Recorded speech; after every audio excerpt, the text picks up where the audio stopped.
how do we assess our skills in selling? And that's not you. That's not the... How do we assess our skills in selling? Like, how do we know, the Yep. steps you've just run us through, Yep. how do we know if we're any good? Because our customers, I mean, the feedback we're getting is, yeah, maybe they're buying, maybe they're not. But are there other metrics whereby before you get to that stage, you can tell if actually you're doing a good job of identifying a customer's problem and solving that problem for them? So there are multiple questions there. So I'll take one of them, which is how do you know in the moment? We'll go that one, right? So while I was speaking, were you just like... I'm like that all the time. Yeah, okay. So ADHD. Yeah. So essentially, if you've got that engagement and that captured thing and the person is like nodding and smiling and they're just like mirroring what's happening, you know that your story's got them, right?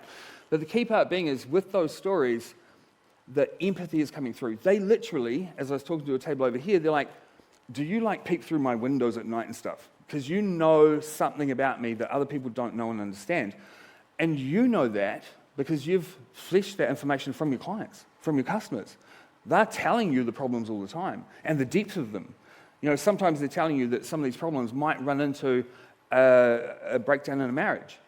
You've got this wealth of information.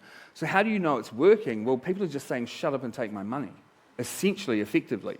But there's a level of trust built between you that you can't establish when you're selling hard selling, because this takes real empathy.